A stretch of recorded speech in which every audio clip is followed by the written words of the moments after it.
Lord be with you. A reading from the Holy Gospel according to Matthew.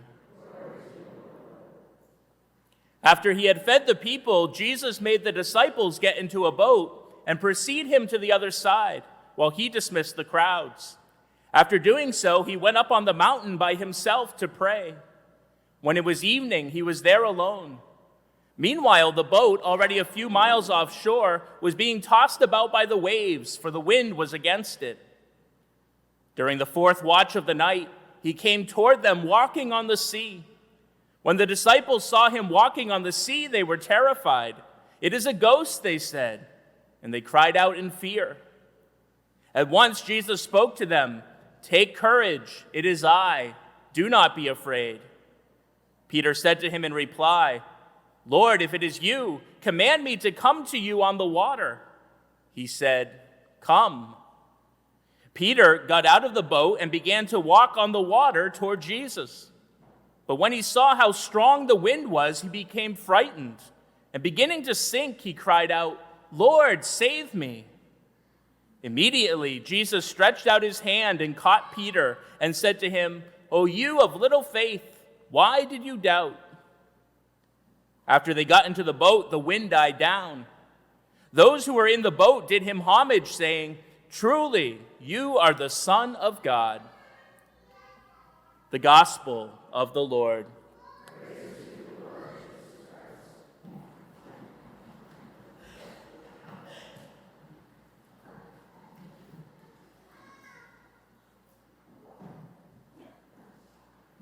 Well, here we are in mid-August. School and work is about to begin again, and I'm pretty sure summer is going to begin any day. I don't think we've had a summer so rainy, every day rain, and it's amazing. I don't have to water my flowers, that's nice, but it would have been nice to have a few more sunny days this summer. You know, with the rain, it's just, it's kind of just every day the same, and we get tired of it after a while, but we need something to complain about here in New Hampshire, so at least it gives us that. As we look at extreme weather events and natural disasters taking place on the news, however, we might realize we have nothing to complain about here. From the historic floods in Vermont to great tornadoes taking place in the south to this apocalyptic windswept fire in Hawaii, we realize that there are storms all around us in life that often just seem to take over and just completely wipe out whole areas, whole numbers of people, whole communities. What's going on there? So often we get distracted by all the images that we see on the news, and we keep our eyes fixed on the storm, wondering, where is God in all of this? When the prophet Elijah goes up the mountain to encounter God, God puts before him a buffet of all these natural disasters. There's a whirlwind that puts the tornadoes in the south to shame. There's an earthquake that shakes the very ground beneath his feet. There's a great fire that suddenly springs up and burns everything down in its path. And yet in each case we are told God is not there. It's only when Elijah retreats back to his cave and he hears this small whispering voice in his own heart that he covers his face and bows his face to the ground, recognizing that God is present there. Where is God in our own lives? We look for him. We don't see him sometimes in all that's whirling around us, all these storms that seem so much. So if we ever retreat into the quiet of our hearts, which we sometimes don't do in our very loud world, but even when we do, we sometimes find that there are storms there in our own hearts that are just as bad, if not worse. We find there the storm of anxiety, of fear, of hopelessness, of anger, of envy, of greed. Sometimes the outer storms are just manifestations of what's going on inside, what lies within. Where is God in all of this? God is not in the storm. Where is he? And sometimes we grasp at straws. We look for his. Where is? Well, there's a story in the town of Lahaina that burned down this past week. The only structure left standing in the whole town was the Catholic Church. Some hailed it as a miracle, a sign that God is present there. But if it is a miracle, it's a miracle that leaves us with more questions than it does answers. So God, you saved your house, but you didn't save anybody else's? If God is not in these storms, where is he? It's hard sometimes to tell what is a miracle and what isn't, where God is and where he isn't. A couple weeks ago, I was at one of our summer camps for the young ladies, and on the very last night of the camp, we were going to have a talk around the campfire, and we were going to go into this Eucharistic procession. We were going to carry Jesus through the campus where we were to the chapel. We had it all planned out. It was going to be very beautiful. But as we talked around the campfire, it started to rain out. Can you imagine that? In New Hampshire this summer, it was raining one night. And so this was going to put a damper on our plans. So one of the sisters said to Father Vaughn, tell the rain to stop. And Father Vaughn looked up at the sky, and he said, in the name of Jesus, I command you to stop. And I kid you not, but in that exact second, the rain completely stopped. Now, I have no idea if that was a miracle or not, but I was pretty impressed. And I spent the next 10 minutes thinking, well, was that a miracle? And could I do something like that? Would I have enough faith to do something like that?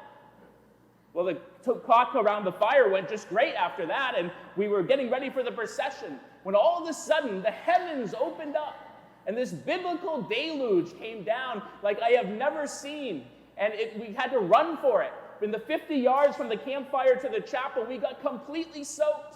And I was thinking, Father Vaughn, couldn't you have prayed for like 5 more minutes until we get to the chapel? Well, I found out later that one of the sisters, Sister Eucharista, who plays the music, she didn't want the procession to take place. She was praying that it would start raining again so we could do it in the chapel where it was easier for her to do the music. So apparently Sister Eucharista's prayers are more powerful than Father Vaughn's. It's hard to know sometimes where God is present. Sometimes it's only in the quiet of our hearts later on as we reflect on something, as we put the clues together in our life, that we see where God is at. And that happens all the time, fortunately. We look back at even a great challenge in our life and we say, okay, well, I realize on further reflection that actually I made some really bad decisions that led me to that point. And so now I'm being called to repentance. I'm being called to conversion. Or I reflect and I realize, well, that wasn't my fault at all, but I see where God was leading me to greater heroism, to greater love. He was calling me, challenging me. Or maybe it was just nobody's fault, but I see where God was bringing something good out of this evil. God brought greater good. Everything works for the good for those who love God. Not everything is good, but everything does work towards the good. And all the time in our life, and that's wonderful when we can put those clues together in our heart and realize, okay, God is there, I get it. But then at least as many times, I think, we try to do that, and we still can't figure it out. It remains a mystery. We try to put, we still can't. Where is God? I still don't get it. I still don't get where God is leading me in all of this. And all we can do sometimes is cover our face and bend our knee to the ground in the face of so great a mystery. The day after our would-be procession, we were getting ready to pack up for the camp, and I saw a piece of trash on the ground in one of the classrooms, so I bent over to pick it up, and Father Vaughn was there, and he said, there's no need to genuflect. And I said, well, you just calmed the storm yesterday. I'm very impressed. I still don't know if what Father Vaughn did was a miracle or not. I don't know if what happened with the church in Lahaina, is that a miracle or not? I don't know. But God is present. God, we see that so often. We know that because we have so often gone to the quiet of our hearts and encountered him there. We've seen him at work. We haven't understood something, and later on we do understand. It's a mystery how it all works together. And for all I know, maybe there's miracles happening around me all the time, and I just don't ever be quiet enough to see them. Though if you ask me, I think miracles are fairly rare. Because in the end, there's no getting around the fact that we just have to trust in God. That's what God calls us to, knowing that it's that trust that saves us. And, you know, God puts some miracles in our life because he knows it's really hard to trust. But he doesn't put so many miracles in our life that we avoid the question. In the end, we simply have to trust. And that's difficult. Just ask Peter. Peter sees this great miracle, Jesus walking across the water, and he doesn't even know what's happening. He's not sure, is it Jesus? Is it a ghost? What's going on? But he has enough trust in that moment to say, because he feels God's love well up in his heart. He feels this confidence, this love and confidence in his master. And he says, Lord, if it is you, command me to walk across this water towards you. And he does.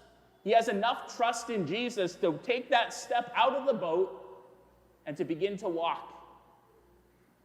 And he's the only apostle who does it. He's not afraid to make a complete idiot out of himself, and yet he doesn't. He walks on the water. And all of a sudden, all that wind, all that waves begins to quiet down. He tunes it out. He keeps his eyes fixed on Jesus, and all is calm. Be still and know that I am God. And then all of a sudden, he takes his eyes off Jesus.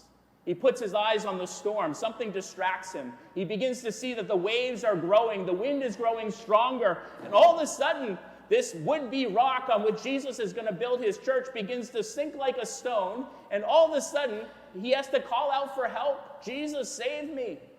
Jesus grabs him. Oh, you of little faith. I love the painting. I don't know if you saw it on the way in on our screens, the image of the calming of the storm. But there's Peter in the middle of this great tempest. And he's standing there walking on the water, and he has his arms out like this. And you can't quite tell. It's very ambiguous. Is he Superman saying, I can do anything? Or is he doing a spectacular belly flop into the water? It's very unclear. And so it is in our own lives. We trust in Jesus, not knowing what's going to happen, not knowing if we're going to walk on water or we're going to make a complete fool of ourselves, not knowing if God is going to be there, or we hope he is, we trust he is, but sometimes we don't see it right away. We can't avoid that moment of trust, that decision to trust in God, because we don't see everything clearly. Once there was a man who was walking along a mountain trail, and he began to slip, and he kind of fell off the edge of the mountain. He fell off a cliff, and at the very last second, as he was falling over, he grabbed a hold of a tree branch that was sticking out of the cliff, and he hung there between heaven and earth. He looked up and he realized there's no way I can get back to the trail. And he looked down and there was a 1,000-foot drop beneath him. And so he called out for help. He's hoping that somebody was up there, maybe would let a rope down to say, help, help, he called. Is anyone up there? But nobody answered. Finally, he called for an hour and he was about to give up. He didn't know how long he could hold on. All of a sudden, he heard a voice from above. Jack, Jack. Yes, who is it? I'm here. It is I, the Lord, came the voice. You mean God? Yes. I have been looking down at you. I watch over you always. I'm here to save you. But you have to trust in me. You have to let go of the branch. Well, Jack looked up at this voice coming from, he looked down at the cliff below him. He said, Lord, there must be some other way. And God said, no, there is no other way. You have to trust in me. Let go of the branch. And Jack looked up, and he looked down again. And after a long silence, he called out, is there anyone else up there? Sometimes we wish that there was somebody else up there. Or we hope that there was some other way than this deep trust that we have to put in God in our lives. But there is no other way. Jesus is the way. He is the only way. He's the way, the truth, and the life. We don't know sometimes how it all works out. Sometimes we might have to ask our questions when we get to heaven. God, why did you do it this way? Sometimes we fail to see where God is in the whirlwind, or in the earthquake, or in the fire. But God is there in our life. We know that because so often we've retreated to the cave of our hearts, to the silence, and encountered God there, hearing him whisper, I love you. And we whisper back in quiet, Jesus, I trust in you.